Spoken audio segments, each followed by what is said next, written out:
L'énergie est chose complexe et cela s'accommode assez mal d'idéologie. En la matière, rien ne vaut le pragmatisme et la science physique. Le problème avec les énergies renouvelables, aussi sympathiques soient-elles, c'est qu'elles sont intermittentes. Et quand c'est intermittent, eh bien, ce n'est pas permanent. Et vous pouvez mettre encore plus d'éoliennes, cela vous fait une belle jambe quand il n'y a pas de vent. Que vous ayez 100 éoliennes ou 1 million d'éoliennes, quand Éole ne souffle plus, quand Éole est capricieux, les éoliennes ne tournent pas. On ne peut donc pas contrer l'intermittence par la quantité de moulins à vent, c'est une limite physique. Cela fonctionne aussi avec les panneaux solaires. Quand il fait nuit, il fait nuit. Vous ne pouvez pas contrer l'intermittence des panneaux solaires qui ne produisent pas la nuit en mettant toujours plus, encore plus et encore et encore. Nous pourrions éventuellement stocker l'électricité produite de manière intermittente, non pas dans des batteries qui sont une gabegie environnementale pas possible, mais en produisant par exemple de l'hydrogène vert qui lui peut se stocker le jour quand le soleil brille ou les jours de vent, de grand vent, plutôt que de délester l'électricité en trop. Mais nous n'avons pas pensé ce système ainsi pour le moment. Cela pourrait changer, mais ce n'est pas le cas. Cela pourrait changer si nous voulions collectivement que cela change.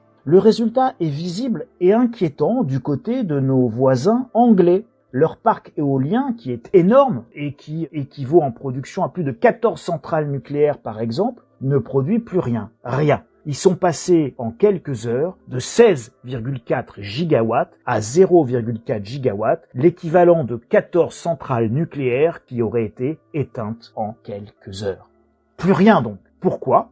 Parce qu'il n'y a plus de vent. Plus de vent en mer du Nord, là où se trouve l'essentiel du parc éolien de nos voisins britanniques, et cela n'a rien à voir avec le Brexit. Du coup, c'est la France qui exporte de l'électricité à Londres et dans le royaume du nouveau roi pour éviter la panne électrique à ces bons sujets les Anglais.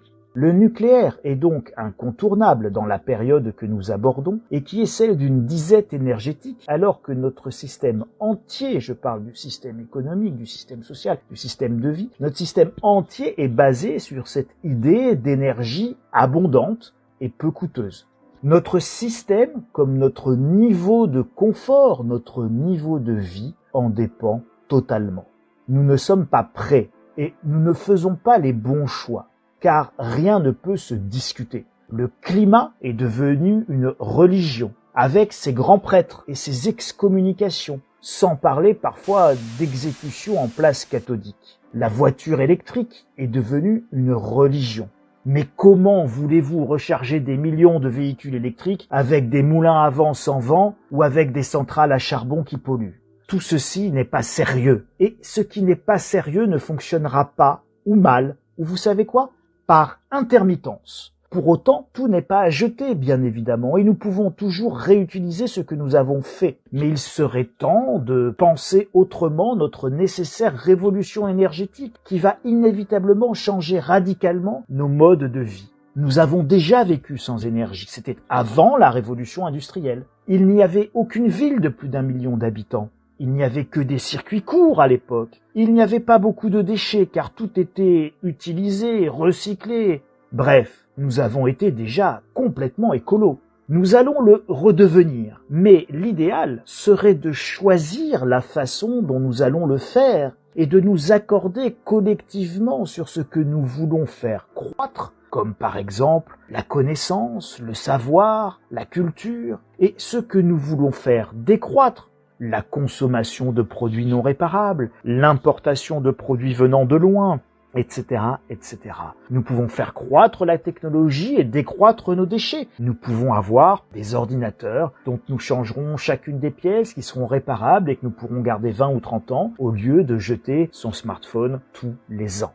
La décroissance malheureuse n'est en aucun cas une fatalité. Nous pouvons l'éviter. Nous pouvons faire autrement. Mais pour que ce soit possible, encore faut-il s'autoriser à penser qu'il n'y a pas qu'une seule voie, qu'un seul chemin, et qu'il y a bien, pour un objectif commun, plusieurs alternatives pour pouvoir l'atteindre.